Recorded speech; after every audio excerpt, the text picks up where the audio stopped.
In times when Mr. Harvey was too ill to record his broadcasts, those duties fell to his son. This is one of those broadcasts. Here's Paul Harvey, Jr. Now the rest of the story. It was a hot, humid summer evening in Virgin Grove. The local saloon keeper had erected a makeshift bar outdoors, but in the midst of the ostensibly benign camaraderie, a drunken argument flared up and out of control.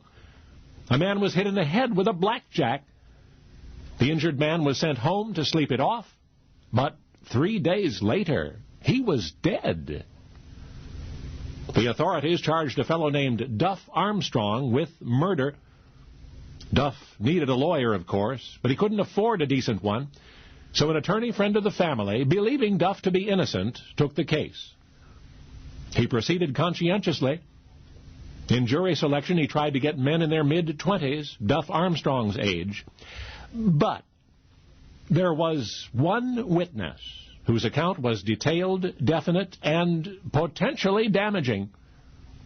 So Duff's lawyer would have to concentrate on him.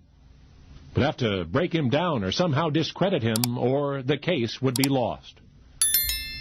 The prosecution presented his testimony promptly, but then cross-examining that witness, Duff's attorney directed him to repeat his account of what had happened on August 29, and please omit nothing, the lawyer said.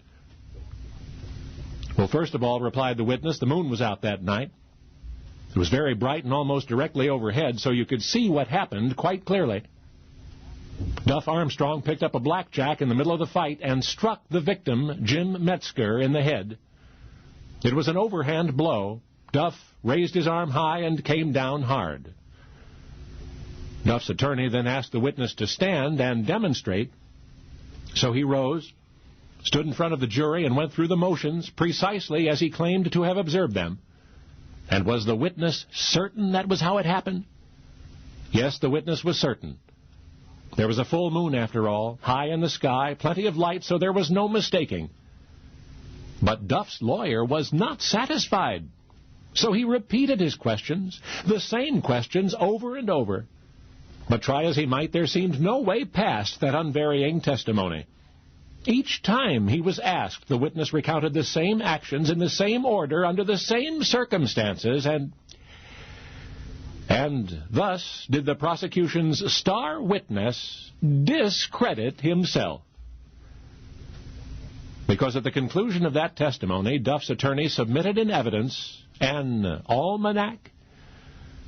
And in that almanac, under August 29, was proof that on the night Duff Armstrong allegedly struck Jim Metzger beneath the light of a high, full moon, the moon was in fact all but out of sight in the western sky. So with that damaging testimony erased, Duff Armstrong was acquitted, and his attorney went home. You have forgotten that barrister's brilliant courtroom ploy, but you remember him. Because the defense lawyer who rendered his services free of charge, because he believed a young man from Virgin Grove, Illinois, was innocent. The attorney who took on a case just about no one thought he could win, and by the dark of the moon, won. Was Abraham Lincoln. Now, you know the rest of the story. And now the rest of the story. You know, some of us quickly discount the episode if we don't hear the familiar voice that Paul Harvey fans have come to expect. For Mr. Harvey to temporarily turn over the reins of his broadcasts showed just how much faith and trust he had in his son. The family referred to Paul Harvey Jr. as Young Paul, and I hope they would not take offense to me referring to him in the same manner. Like the rest of the story, there's more to young Paul than most people would realize. He wasn't just a place filler for Mr. Harvey. The rest of the story was his idea. He was its creator, its writer. Because of his work on the rest of the story, young Paul was inducted into the Radio Hall of Fame in 2001. He deserves our respect.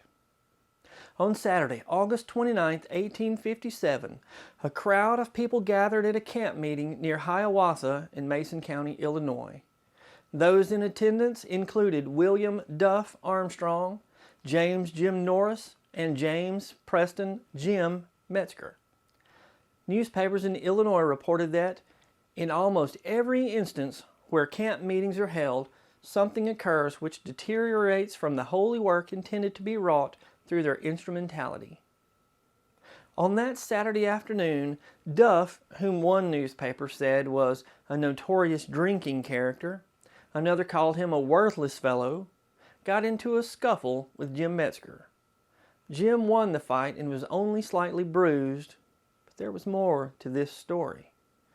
That night, Duff and Jim got into another altercation.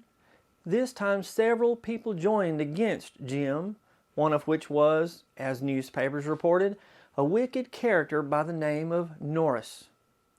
Newspapers claimed Norris had killed a young man named Thornbug 14 months earlier, and he was also suspected of an earlier murder. During the affray, someone struck Jim in the orbital cavity of the right eye with a slungshot, what young Paul referred to as a blackjack. Now, a slungshot, not to be confused with slingshot, was a maritime tool which consisted of a weight or a shot tied to the end of a long cord. They were used to cast mooring lines from ship to shore. The weighted end of a slungshot was thrown from the boat to land. The other end of the line was tied to the main mooring lines. The person on land grabbed the shot and line and pulled the main mooring line to land. Civilians often shortened the line and used the slungshot as a weapon, which is what happened in this case. When the fight ended, Duff and Norris fled from the area, but Jim stayed at the camp meeting. Jim seemed to be deranged from the effect of the fight.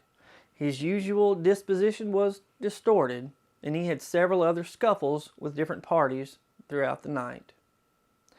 Jim's injuries were not thought to be life-threatening at first, but a bone fragment had penetrated his brain. The following day, the minister in charge of the camp meeting visited Jim and realized the seriousness of his injuries. He called for a physician. On Tuesday night, September the 1st, 3 days after the fight, Jim died from his injuries. Many people claimed it was Norris and not Duff who was responsible for the fatal blow. I must point out that just 8 days after Jim died from his injuries, Duff's father, Lincoln's close friend, Jack Armstrong, died. He was 54 years old. I wonder if the fight between Duff and Jim and Duff's subsequent arrest for murder played a part in Jack's death. Newspapers of the era were full of bias, and they knew it. After continually referring to Duff and Norris as the murderers and calling them worthless, notorious, and wicked, they included this statement at the end of the articles. Justice demands that these men should be arraigned before the proper tribunal and dealt with according to law. Newspapers were sure Duff and Norris were guilty and had no qualms in saying so. Following Duff's arrest and Jack's death, Hannah, Duff's mother and Jack's widow, wrote to Abraham Lincoln for advice.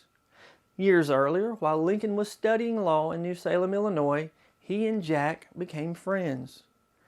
Lincoln wrote the following letter to Hannah. I have just heard of your deep affliction, meaning the death of her husband, and the arrest of your son for murder. I can hardly believe he can be capable of the crime alleged against him. It does not seem possible. I am anxious that he should be given a fair trial at any rate, and gratitude for your long-continued kindness to me in adverse circumstances prompts me to offer my humble services gratuitously in his behalf. It will afford me an opportunity to requite in a small degree the favors I received at your hand and that of your lamented husband when your roof afforded me a grateful shelter without money and without price. One newspaper reported that until Mr. Lincoln rose and spoke to the witness, Duff stood practically convicted and the jury could have found a verdict of guilty without leaving their seats. But when Lincoln used the Almanac and proved that the moon was not visible on the night in question, the court, the lawyers, and the jury burst into a roar of astonished laughter. We learned in the rest of the story that Duff was ultimately acquitted due to Lincoln's abilities as an attorney. But what about Norris? James Jim Norris was found guilty of manslaughter and sentenced to 8 years in the penitentiary. I bet Norris wished Lincoln would have been his lawyer.